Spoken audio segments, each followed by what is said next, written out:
I never thought love would come with a price tag, but somewhere along the line, that's what it became.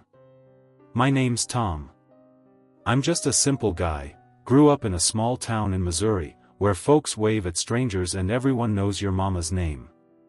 I work as a mechanic at Dale's Auto and Tire, same place I've been since I was 23.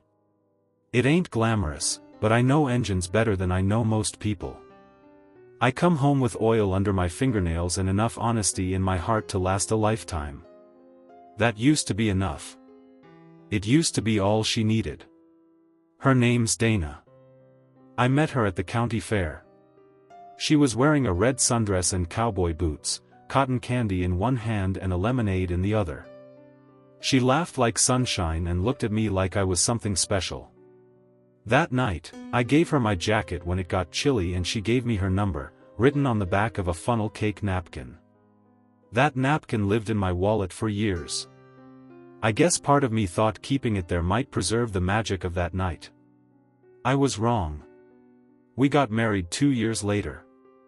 Bought a little place just outside of town, nothing fancy, but it had a porch swing and a yard big enough for a barbecue. At first, everything was good.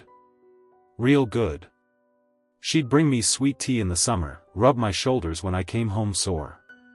We talked about kids, about vacations, about growing old together. But slowly, something shifted. It started with small things.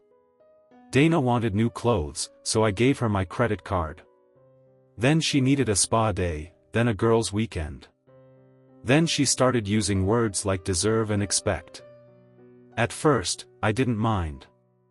I figured she liked the finer things, and I didn't want to be the kind of husband who said no. I worked overtime, picked up odd jobs, anything to keep her smiling. But the requests turned into demands. One night, she came into the kitchen while I was eating leftover chili and watching an old baseball game on mute. I need 500, she said casually, like she was asking for salt. 500 for what? She scoffed. Do I have to explain everything to you now? I'm just asking, Dana. It's not like I've got cash pouring out of my ears. She rolled her eyes. Don't be dramatic. You're always acting like I'm bleeding you dry. I'm not saying that, I muttered, rubbing my temples. I just want to know what it's for. She crossed her arms. If you loved me, you wouldn't ask. That line stung more than it should have. And the worst part? I gave her the money. That became our rhythm. She'd ask, I'd question, she'd guilt trip, and I'd give in. Every single time. I kept telling myself it was just a phase, that she was figuring something out or chasing a dream she hadn't told me about yet. Maybe she was trying to fill some emptiness I couldn't see. But then came the day I didn't give in. It was a Friday. I'd had a rough week at work, 2 engines blew up, Dale was riding me hard about invoices, and my back was killing me from hauling tires. I came home dead tired, looking forward to beer and sleep. Dana was already waiting. I need $1,000. I blinked. $1,000? For what? She didn't even hesitate. A purse. And shoes. There's a sale. It ends tonight. I laughed. I didn't mean to, but I did. You're joking. Her expression darkened. Do I look like I'm joking? Dana, I said gently, I don't have 1,000 just sitting around. And even if I did, a purse? Come on, babe. We've got bills. I don't care about bills right now. I care about being happy. I thought that's what we were, I said. Happy. She stared at me for a long second, then turned and grabbed her keys. If you won't give me what I need, someone else will. The door slammed before I could say a word. I figured she just needed to cool off. Go for a drive. Maybe hit up her sister's place or rant to a friend. I gave her space. But she didn't come back that night. Or the next morning. Around noon, I got a text from her. No words. just a picture. It was a field, some open land off the highway, with tall golden grass and an old oak tree bending in the wind. And in the middle of it, Dana was lying on a blanket, half-dressed, with some guy leaning over her. I stared at the photo until my eyes blurred. My heart pounded in my ears like a drumline at a high school football game.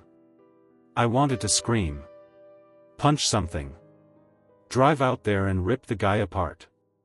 But I didn't. I just sat there, feeling like the biggest fool in the world. I don't remember much of that day after the text. I think I walked out back and stared at the lawn for hours. I might have cried. I don't even know. She came home late that night, smelling like sweat and perfume. She didn't say a word. Just climbed into bed and turned her back to me. And I forgave her. I wish I could tell you why. Maybe I was weak. Maybe I was scared. Maybe some part of me still remembered that girl in the red sundress with cotton candy on her lips. But the truth is, I still loved her. Even when I shouldn't have. Even when I knew it would happen again. The next morning, the house was quiet. Too quiet. I laid in bed longer than usual, eyes open, staring at the water stains on the ceiling. Dana was already up. I could hear the faint sound of her stirring a spoon in her coffee cup. No humming. No music from her phone. Just the occasional clink of ceramic on wood as she sat at the kitchen table and drank like nothing had happened. I finally rolled out of bed and padded out there, barefoot, like I was afraid the floor might break under me. "Morning," I said. She didn't look up. "Morning," she mumbled into her mug. I stood there for a moment, waiting. Hoping she'd say something else. Maybe apologize. Maybe lie and say she didn't mean it. I would have taken that. Hell, I might have clung to it like a lifeline. But she didn't. She just kept sipping. I pulled out a chair and sat across from her. My heart was pounding like I was in a job interview or about to face a judge. "You gonna tell me what happened yesterday?" She finally looked up. Her eyes were tired. "You saw the picture?" "Yeah. I did." She didn't flinch. "Then what else is there to say?" I swallowed hard. "That's your answer?" Dana leaned back in her chair, arms crossed. "You told me no, Tom. I asked you for something and you told me no." I stared at her in disbelief.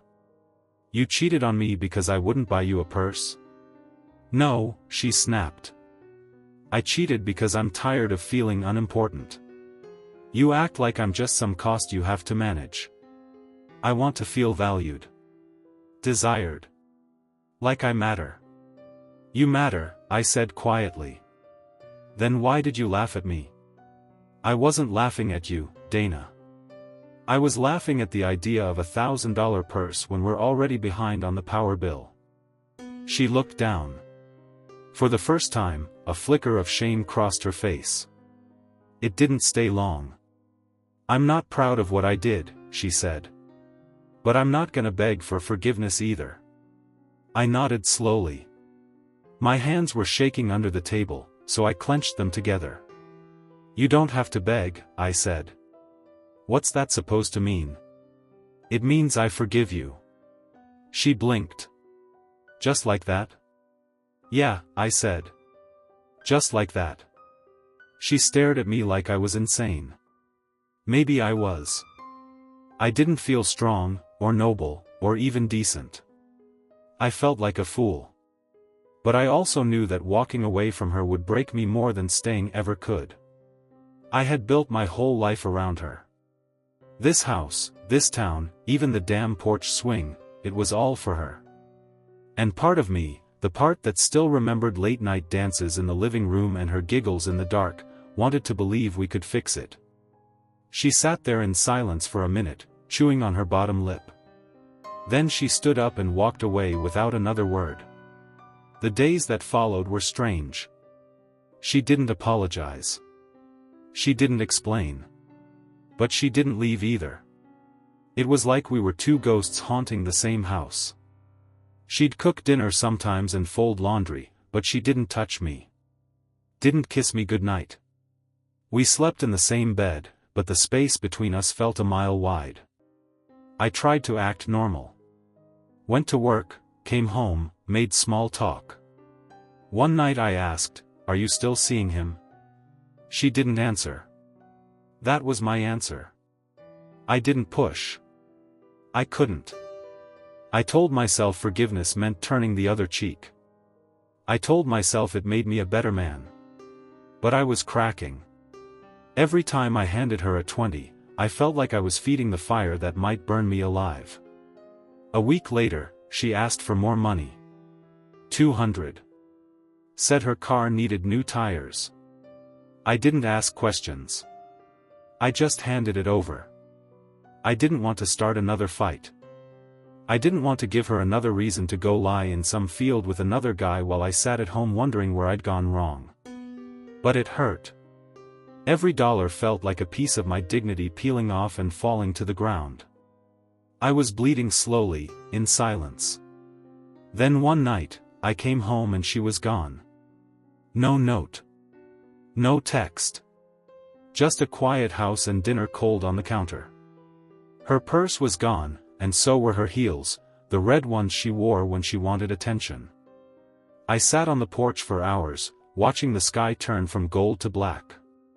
The neighbors walked their dogs. Kids rode their bikes. Life went on like nothing had changed. But I knew it had. I just didn't know if it would ever go back. That night, she didn't come home. I didn't sleep much. I just sat on the edge of the bed with the lamp on, her pillow untouched beside me, the silence thick enough to choke on. Around 2 a.m., I tried calling her, but it rang twice and went to voicemail. I didn't bother leaving a message. What was I supposed to say? Hope the guy in the field is treating you well. At 5 a.m., I gave up and went outside. The sky was still dark, stars fading out behind a layer of cloud. I walked barefoot across the dewy lawn and sat on the porch swing. The chain creaked with every shift of my weight. That old porch swing had been her idea, back when we were still talking about forever. We used to drink lemonade out here and watch the sunset, her legs curled under her like a kid on a carnival ride. Now, all I could picture was her tangled up in someone else's arms. By 7 a.m., I heard the engine of her car. She pulled into the driveway like she hadn't just disappeared for 12 hours. The tires crunched over the gravel, and she sat in the driver's seat for a long moment before finally killing the engine and stepping out. She was wearing that same red sundress she'd worn the day we met, only now, it was wrinkled, stained with dirt along the hem. Her hair was messy, eyes bloodshot, and she carried herself like someone who didn't want to be seen but didn't care if she was. "Where were you?" I asked quietly. She didn't answer. I stood up, barefoot and tired. Was it the same guy? She didn't even flinch. Yes. The wind picked up and blew her hair across her face. She didn't bother brushing it back. "You didn't even try to lie this time," I said, more surprised than angry. "What's the point?" she muttered, stepping past me toward the front door. "You'll forgive me anyway." She was right. And somehow, that hurt more than the cheating did. She walked into the house like it still belonged to her. And I guess it did. She went straight to the bathroom, and I heard the water running a few minutes later. Showering off the night. Washing away his hands. Or trying to. I stayed on the porch, gripping the railing until my knuckles turned white. Later that day, I went back to work. Figured maybe getting under a hood would help me forget the look in her eyes that morning. But even oil and engine grease couldn't drown it out. Around noon, Dale walked over while I was tightening a lug nut. "You look like hell, Tom," he said, patting my shoulder. "Feel like it, too." He crouched beside me, wiping his hands on a rag. "She's still running around on you?" I paused. "Yeah. Dale shook his head. I heard about that fella. Some drifter. Sleeps in his truck behind the diner when he ain't with some woman. Real charmer. Always wearin' a leather bracelet and talkin' about crystals. I didn't respond. I just kept working. You ever think about leavin' her? Dale asked after a long pause. Every day, I said. Then why don't you? I stopped and looked at him. Because I still remember who she used to be. He didn't say anything after that. Just nodded like he understood. Maybe he did. When I got home that night, she was sitting on the couch with her legs tucked under her, flipping through a magazine. She didn't look up. I'm not giving you any more money, I said. She turned a page. Okay. That caught me off guard. Okay? I repeated. She shrugged. You're not gonna leave. So what's the difference? That one dug deep. You think I'm too weak to walk away? I think you love me too much to, she said without blinking. And I think that makes you easier to live with than to fight. I didn't know whether to laugh or cry. So I just stood there, frozen, watching the woman I once thought I'd grow old with speak to me like I was a bank account with legs. She stood up then and walked over to me. For the first time in weeks, she touched my arm. I don't love him, she said softly. You don't love me either, I replied. She didn't deny it. Instead, she whispered, but you're safe. He's not. It wasn't just about the money. It wasn't about love. It wasn't even about him. It was about control. She wanted to see how far she could push me before I broke. How much pain I could take while still crawling back to her. I didn't know what scared me more, that she was doing it, or that I was letting her. That night, I lay awake again, her back turned to me in the dark. I wanted to scream. I wanted to shake her and make her remember who we used to be. I wanted to take her to that field and ask her what she was thinking when she laid down with him under the open sky. What went through her mind when she pressed send on that picture. But all I could do was stare at the ceiling and wonder if maybe, deep down, I believed I deserved it. I didn't. But it would take me a long time to finally see that. The days started bleeding together like watercolors left out in the rain. Dana would come and go without saying much. She didn't ask for money again right away, not for a few days. It was almost like she was giving me time to forget, like letting a wound scab over just enough so she could rip it open again when it suited her. I could tell she was waiting for something, though. A moment. A mood. The next need. Me? I buried myself in routine. Wake up. Go to the shop. Fix busted engines. Come home. Eat dinner. Lie next to a woman who had someone else's touch still lingering on her skin. Sleep, or try to. Repeat. One night, I came home late, later than usual. I'd stayed at the shop longer, helping Dale with a busted transmission, not because I had to, but because I didn't want to come home. That was starting to happen more often. When I finally walked through the front door, the house was dark except for the light over the sink. Dana was in the kitchen, her arms folded, standing like she was waiting for me. I could feel the tension as soon as I stepped inside, thick and humid like a storm about to break. I need $1,000, she said, skipping any kind of greeting. I set my keys down on the table. For what? Just something I need. I let out a dry laugh. That's not a reason. Her eyes narrowed. Don't start with me, Tom. I'm not starting. I'm responding. There's a difference. She stepped closer. You said you forgave me. I did. But that doesn't mean I'm going to keep funding your second life. Her jaw tightened. What's that supposed to mean? It means I'm not giving you money so you can go lay down in another field. She slapped me. Hard. The sound cracked through the room like a branch snapping underfoot. I didn't say a word. I just stood there, cheek burning, eyes locked on hers. There was a flash of something behind her eyes, shock, maybe. Regret. But it vanished quick. Then she turned and walked out of the kitchen, heels clacking on the hardwood like gunshots. The bedroom door slammed behind her. I stood there for a while, staring at the empty hallway, my heart hammering like I'd just escaped a car crash. The next morning, she was gone. No note. No call. Just gone. I didn't bother checking her location this time. I already knew. Somewhere out there, in some patch of grass or behind some fence line, she was letting another man feel wanted while I sat at home swallowing my pride like poison.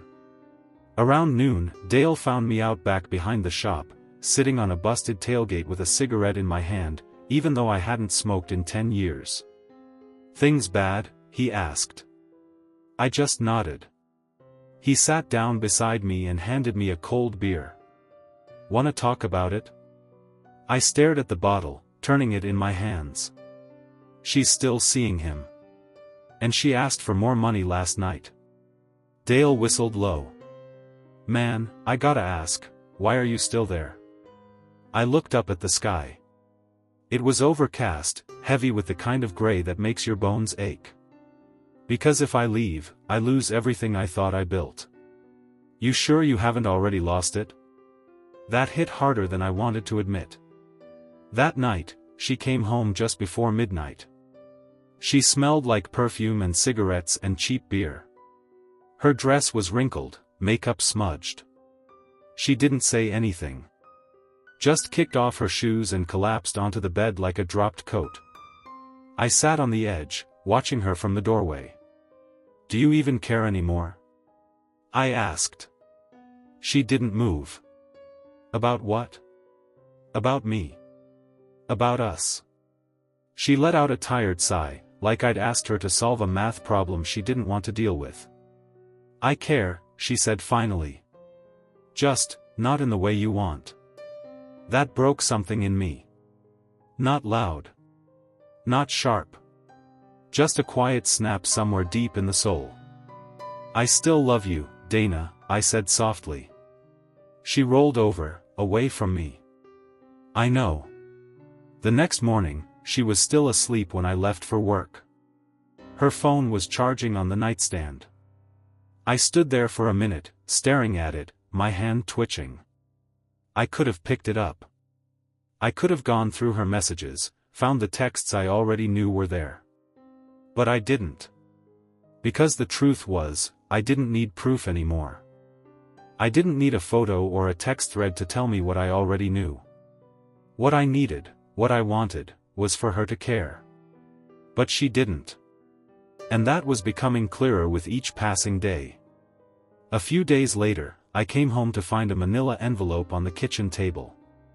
My name scribbled across it in her handwriting. Inside was a note. "I'm going away for a while. Don't follow me. Don't ask. I just need space. D." No explanation. No destination. Just that. I didn't cry. I didn't scream. I just folded the note and slid it into my wallet, right behind the picture of her from our wedding day. I don't know why I kept it. Maybe to remind myself it had been real once. Maybe to remember what she looked like before bitterness turned her mouth cruel. The silence that followed her departure was deafening. But in a strange way, it was also peaceful. I sat on the porch again that night, a blanket wrapped around my shoulders, listening to the crickets. No slamming doors. No heels on the floor. No demands. Just the quiet truth I'd been running from. Maybe love wasn't supposed to feel like this. Maybe forgiveness had its limits. Maybe, just maybe, it was time I started choosing myself. A week passed. Then 2. Then 3. Each morning I'd wake up and glance at her side of the bed, half expecting Dana to be curled up there, hair tangled across the pillow, mumbling something half asleep. But it was always empty. Always cold. The pillow barely had a dent anymore, like she'd never even existed. She didn't call. Didn't text. Not even a passive-aggressive email or a cryptic post on social media like she used to do when she wanted to get under my skin. She was just gone. At first, I thought it would crush me.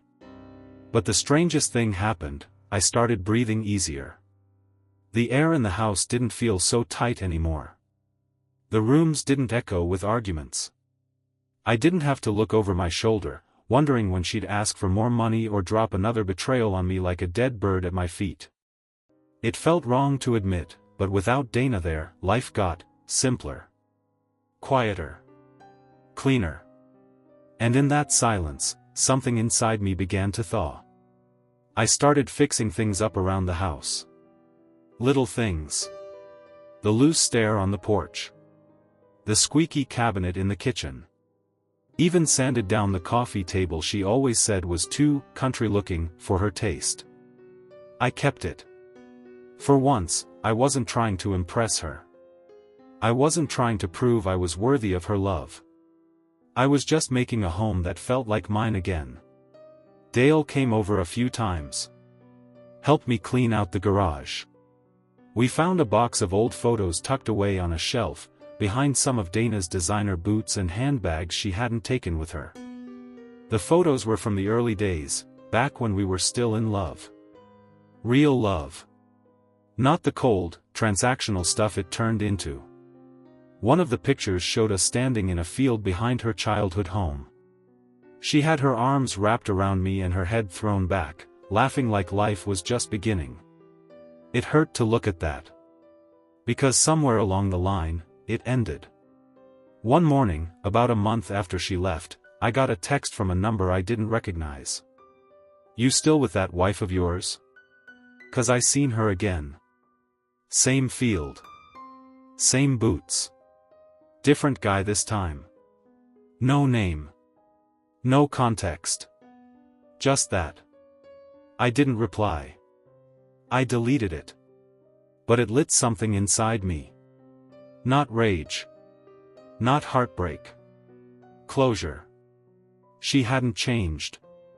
She wasn't off soul-searching or healing or trying to fix what was broken. She was just, back in the field. Doing what she did best. And maybe, finally, I was okay with letting her stay there.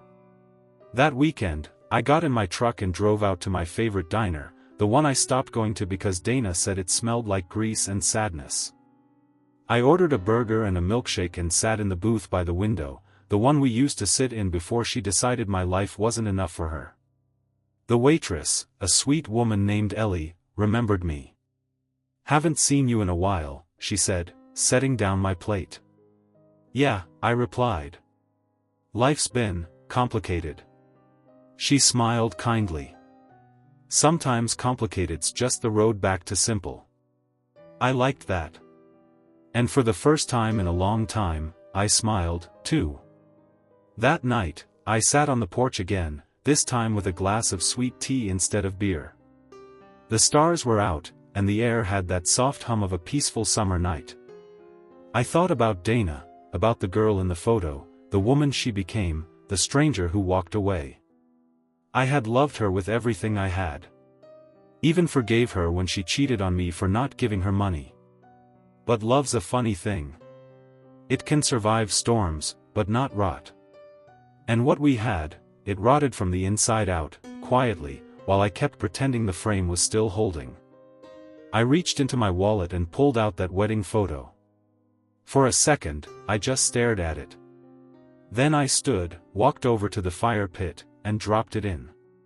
It curled at the corners as the flame ate away the edges. Her face turned black and blew away in ash. Mine, too. By the time the fire died down, there was nothing left but glowing embers and peace. She never came back. And maybe she never meant to. But I was still here. Still standing. Still breathing. And somehow, for the first time in a long time, I felt free. About 6 weeks had passed since Dana left. Spring was starting to roll in heavy. The trees looked alive again, green sneaking its way back into the branches like it had been hiding all winter. The air smelled like dirt and wildflowers, and the birds started singing before the sun even got all the way up. Funny how nature didn't care about your heartbreak. It just kept going, blooming and growing and carrying on, like nothing happened. Maybe I needed to do the same. I'd been doing better. Sleeping through the night. Eating real meals. I even found myself humming along to the radio again when I was out fixing a carburetor or rotating tires down at the shop. The world hadn't ended like I thought it would. Just shifted. Then, out of nowhere, I got a knock on the door. It was a slow, deliberate knock, 3 times. And I knew right away before I even opened it. Dana. She was standing there on the porch in a denim jacket, her hair tied back, makeup smudged like she'd been crying but didn't want to admit it. A duffel bag sat at her feet. Her arms were crossed, but not in that cold, demanding way she used to do. This was different. I didn't know where else to go, she said. I didn't move. Just stood there in the doorway, gripping the frame. You look different, she added, softer now. So do you. We stared at each other for a second that felt like 100 miles. Her eyes searched mine, maybe looking for the guy who used to cave when she turned on the tears. The one who would have opened his wallet and his arms without hesitation. He wasn't home anymore. You gonna let me in? She asked. Not yet. We sat on the porch. I didn't invite her inside. Not because I wanted to punish her, but because it didn't feel like her home anymore. That house had healed too much in her absence. She sipped the iced tea I handed her like she hadn't tasted peace in a while. I messed up, she said, finally. I didn't answer. I know I did. I shouldn't have, she trailed off, then tried again. I've been thinking a lot. You didn't call. I figured you wouldn't pick up. You figured right. She looked down at her cup. It's not just the money. It wasn't ever just the money. I stayed quiet, waiting. It was me, she admitted. I wanted things, comfort, attention, control. I thought if I could get those things, I'd feel better about myself. About us. But it didn't work. It never works. That field, I said slowly. You went back. She nodded. I did. A few times. I kept thinking the next guy would make me feel something again. Make me feel powerful or young or wanted. And I just felt more empty afterward. Like I left a piece of myself there every time. Now there's nothing left to give anyone. Not even you. That hit me in the chest. Why come back? I asked. She looked up at me then. Not with pride.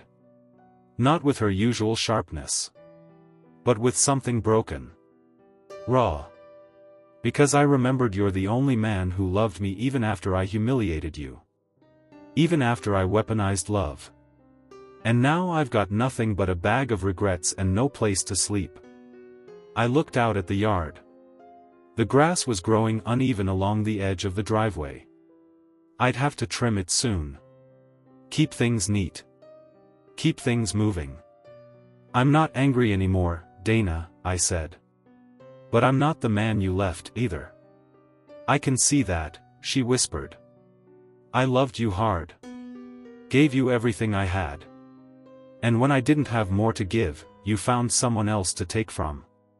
Her eyes welled up again, but this time I didn't feel the urge to comfort her. That was the difference now. I don't want money, she said. I don't want anything. I nodded. I believe you. We sat there in silence for a while. The sun dipped low, painting the sky orange and pink. I thought about our wedding. The promises. The dances. The fields we used to walk through together before they became her hiding places. Finally, I stood. You can stay in the guest room tonight. After that, we'll figure something out. She looked surprised. You'd let me stay? I'm not cruel, I said. But I'm not yours anymore either. That night, I laid in bed alone. The house didn't feel like it was swallowing me whole anymore. It felt like mine. Just mine. And somewhere down the hall, Dana laid in a room she'd never once entered before. A room built for company, not partners. A room with clean sheets, closed doors, and boundaries. We were under the same roof, but miles apart. And maybe that was exactly where we needed to be. Morning came quietly. I woke up to the sound of birds and the soft creak of floorboards down the hall. For a second, I thought maybe I'd dreamed it all, that Dana never came back, that she was still out there somewhere, dancing in a field with some stranger, demanding money, twisting love into currency. But when I stepped into the hallway, I caught a faint whiff of her perfume, something floral and expensive, and saw the guest room door half closed. So it was real.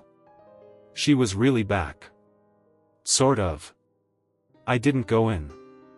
Instead, I made coffee like I always did, standing barefoot in the kitchen, pouring it slow, watching the steam curl like smoke from an old fire. The mug felt warm in my hands, grounding. I took it out to the porch and sat where we talked the night before. The chair beside me stayed empty. I wasn't ready to share that space again. Around mid-morning, she appeared in the doorway, wrapped in one of the old flannel blankets from the linen closet. Her hair was down, face bare, no makeup. Just Dana. The woman I once fell so hard for I swore I'd never let her go. Morning, she said gently. I nodded. Coffee's fresh. She poured herself a cup and joined me outside without asking. It felt weird, like we were roommates instead of husband and wife. Like strangers with history. I slept, she said after a while, like it surprised her. Good. I haven't really slept in weeks. I believed her. She had the look of someone who'd been living off adrenaline and regret for too long. I kept thinking about the way you looked at me that night, she went on, when you found out. In the field. I sipped my coffee. The memory still sat like a rock in my stomach. You didn't yell. You didn't hit anything or scream. You just looked at me. Like I'd taken something we couldn't get back. Because you did, I said plainly. She looked down at her hands. I know. We spent most of that day avoiding each other. I worked in the garage. She stayed inside, folding laundry that had already been folded, organizing cabinets that didn't need organizing. By evening, we sat down across from each other at the kitchen table. I made spaghetti. Nothing fancy. Just something to eat. She twirled the noodles around her fork like it was her first time learning how. Remember that camping trip? She asked out of nowhere. The one where we brought canned soup and forgot the can opener? I smirked. We used your heel and a screwdriver. You said, if this doesn't kill us, we're meant to be. Yeah, I said. I was dumb back then. She laughed, but there wasn't much joy in it. Just sadness. Regret. I didn't come back to ruin your peace, she said after a minute. I just wanted to see if there was any part of you that still saw me as something more than a mistake. I stared at her for a long time, the way you look at a house you used to live in, familiar, but no longer home. You weren't a mistake, Dana, I said finally. But loving you the way I did, and letting you treat me the way you did, that was. That night, I laid in bed again, staring at the ceiling, listening to the quiet hum of the ceiling fan. The house felt heavier with her in it. Not in a bad way exactly, just different. Like a story that refused to end neatly. Around midnight, I heard her crying. Soft, muffled, behind the door of the guest room. And I didn't go to her. Not because I didn't care, but because I finally cared about myself a little more. The next morning, she was gone. The blanket folded. The guest room tidy. No note. No message. Just a small photo left on the kitchen counter, the one from that field years ago, back when we still believed in forever. I stood there staring at it, coffee in hand, feeling both lighter and lonelier than I'd ever been. She came back, but not to stay. And maybe that was the most honest thing she ever did. I kept the photo. It wasn't much, just a faded print of us sitting under that old oak tree in the back field, back when things were simple. She had daisies in her hair, her legs stretched across my lap. I had my arm around her and this big, dopey grin on my face, like I'd just won the world. We hadn't taken many pictures after that. Maybe some folks grow apart slowly. But for us, it was like that photo captured the last good day before things turned. I set it on the windowsill in the kitchen. Not to dwell, but to remember. Not her, necessarily, but the guy I was. The one who loved freely. The one I was trying to become again. A week passed after she left. No texts. No calls. No knock at the door this time. Just silence. I busied myself with work, more cars coming through the shop now, thanks to word of mouth and honest labor. The kind that didn't promise more than it could deliver. One afternoon, I drove out past town to deliver some parts to an old buddy's barn. Took the long way back, down those winding dirt roads I hadn't seen in months. I didn't realize where I was going until I saw it. The field. That damned field. It looked different now. Maybe it always had this look, and I'd never seen it for what it was. The grass was taller, more wild. The old tire tracks were gone. Wind moved through it in waves, soft and steady, like it was breathing on its own. I pulled over. Turned off the engine. And just sat there. There was no anger in me anymore. Just a weird sort of peace. Like finally accepting that some chapters don't need a better ending. They just need to end. I stepped out and walked into the field, boots crunching through dried grass and damp earth. I found the spot, not exact, but close. I could still picture her there, leaning against the hood of my truck, wearing that tight grin of hers, like she knew she was breaking me and didn't care. But that guy? The one standing in front of her? He was gone now. And the man standing here today, he'd learned something. Love without respect is just emotional debt. And I was finally done paying. That night, I stopped by the local diner. It had been a while since I'd eaten out. The waitress, Molly, smiled when she saw me. "Haven't seen you in ages," she said, topping off my coffee. "You all right?" "I think I am," I said. "Took me a while to get there." "Well, you look lighter," she said, chuckling. "Like a man who just dropped a heavy load off his back. You have no idea." I sat there long after my plate was empty, sipping that lukewarm coffee, watching people come and go. Couples. Families. Regulars. And I didn't feel bitter. I didn't feel sorry for myself either. I just felt, here. Present. Like life had picked me up, dusted me off, and said, "All right, son. Let's try this again." Later that week, a letter came in the mail. No return address. Just my name in her handwriting. Inside was a single sheet of paper. "I won't ask for forgiveness again. I just wanted you to know I'm trying to be better. Not for you, just for myself. Thank you for letting me come back, even for a night. That version of you, the one who held his boundaries and didn't fall, he's strong. I hope he stays. Take care of yourself. Dana." I folded the letter, slid it into the back of the photo frame on the kitchen windowsill, and left it there. Not to reopen wounds, but to close them. Fall crept in slowly that year. The trees along the county roads shifted from green to gold, then to deep, firelit reds that made the sky look softer at sundown. I'd always loved that time of year, when the heat faded, and the air started to carry the promise of change. Funny how life works. I'd always thought change came like lightning, sudden and loud. But this time, it had come like autumn. Gradual. Quiet. Hard to notice until you looked around and realized everything was different. I started fixing up the guest room after Dana left. Not for anyone in particular. Just for myself, really. It had always been her little sanctuary when she needed space. Now, it was just another room that held pieces of a life that used to be ours. I painted the walls a warm gray, tore out the worn carpet, and put in wood flooring.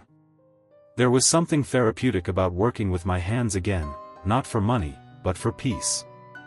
One afternoon, while I was sealing the baseboards, I found one of her earrings tucked between the floor and the wall. Small. Silver. The kind she wore when she didn't want to seem like she was trying too hard. I held it for a minute, then dropped it into the trash with the torn-up carpet. That version of Dana, the one who could be warm and soft and smiling before she turned cold, she'd left long before she drove off that last night. And I was finally ready to stop chasing her ghost. My sister Angie came by a few days later. She'd been checking in more since everything went down. "Wow," she said, looking around the house. "It looks cleaner." "It's the quiet," I told her. "Does wonders for motivation." She didn't press. Just brought over her famous chicken casserole and a bottle of wine and sat on the couch while I played music from my old records. At one point, she leaned her head back and said, "You seem better, you know. Like, not just surviving. Actually living again." "I think I am," I said, more to myself than to her. She raised her glass. "To no more ATM love." I laughed. Amen to that. The thing about rebuilding is, it's never one big moment. It's 100 little ones. Fixing the mailbox. Donating her old clothes. Waking up on a Sunday and realizing you're not waiting for anyone to call. I started going to the farmer's market on Saturdays. Not because I needed much, but because it gave me a reason to be around people again.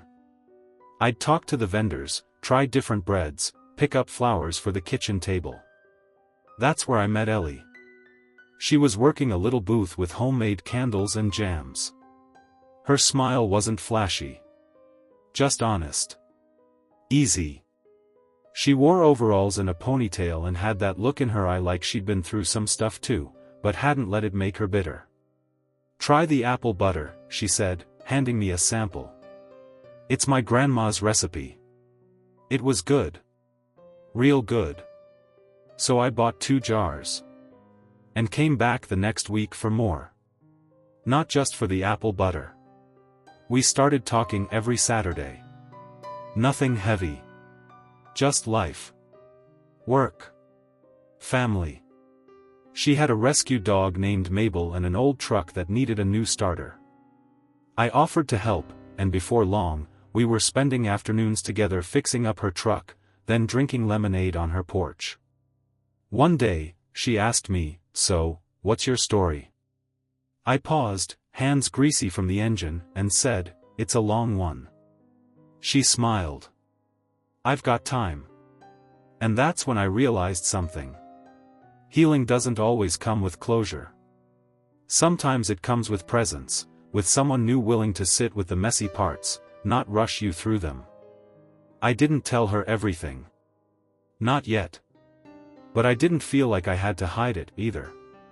I was no longer the man Dana tried to mold with threats or guilt. I was a man who had learned to love himself enough to say, no, and mean it. To walk away when someone treats love like a loan. And to open the door again, not out of loneliness, but out of hope. A few months passed like a breeze through open windows. I didn't mark the days anymore. That was something I used to do back when I was counting how long Dana had been distant, or how many nights she'd spent on her phone while I sat on the couch pretending not to notice. Now, I let the seasons keep track for me. Leaves had all fallen. Snow threatened in the mornings. Life had slowed, but it didn't feel stuck. Ellie and I never rushed anything. We'd meet for coffee some mornings, fix things around each other's places, share slow dinners on the porch wrapped in quilts when the nights got too chilly. We didn't call it dating. We didn't define it. We just let it be what it was, simple. Real. Uncomplicated. It was the first time in a long while that I wasn't trying to earn someone's love like a paycheck. One Saturday, I walked into the kitchen and saw the photo on the windowsill again, the one of Dana and me under that old oak tree. I picked it up, looked at it for a long while, and finally slid the back open. Her letter was still tucked inside. I read it one last time. No bitterness. No anger. Just the kind of quiet understanding that comes with time and a few hard lessons. Then I folded it back up, walked out to the fire pit in the backyard, and tossed both the letter and the photo into the flames. Some things weren't meant to be buried. They were meant to be burned. That night, I had Ellie over for dinner. Nothing fancy, just chili and cornbread, something warm for a cold night. We sat at the table, laughing about her dog stealing half a sandwich off the counter when she wasn't looking. Then she got quiet. "I like this," she said. "Being with you. It feels safe. But not boring." I smiled. Safe and not boring. That might be the nicest thing anyone's ever said to me. She reached across the table and took my hand. "You ever think about what you want next?" I looked at her, the way her eyes crinkled just a little when she smiled, the way her thumb brushed over mine gently without needing anything in return. "I used to think I had to give everything just to keep someone around," I said. "Money, time, pieces of myself. But now? I think I just want someone to share the quiet with. Someone who doesn't make love feel like a transaction." She nodded, like she understood that too well. And she did. That's what made it all different. I won't lie and say I never thought about Dana again. Sometimes her memory passed through like a cold wind, unexpected, sharp. But it didn't linger anymore. I didn't try to hold on. I didn't flinch. Forgiveness had turned out to be less about her and more about me. Letting go didn't mean forgetting. It meant moving forward anyway, even if I still carried a few scars. 1 year to the day after she left, I found myself in that field again. The wind was colder this time, and the grass was shorter, cut back by the new landowner. No signs of tire tracks. No ghosts waiting to whisper in my ear. I stood there for a few minutes, breathing in the air, then turned around and walked away. And for the first time, I didn't look back. Ellie and I never moved fast. We didn't move in together or start talking about rings or big promises. We just kept showing up for each other, day after day, without conditions. I finally understood what love was supposed to be.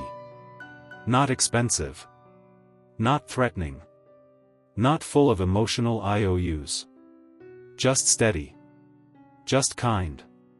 Just enough. And that, right there, was the real treasure. Not the money I used to hand over in desperation. Not the forgiveness I once gave out like loose change. But the peace of knowing I could be loved, without paying for it. No receipts. No balance due. No change required.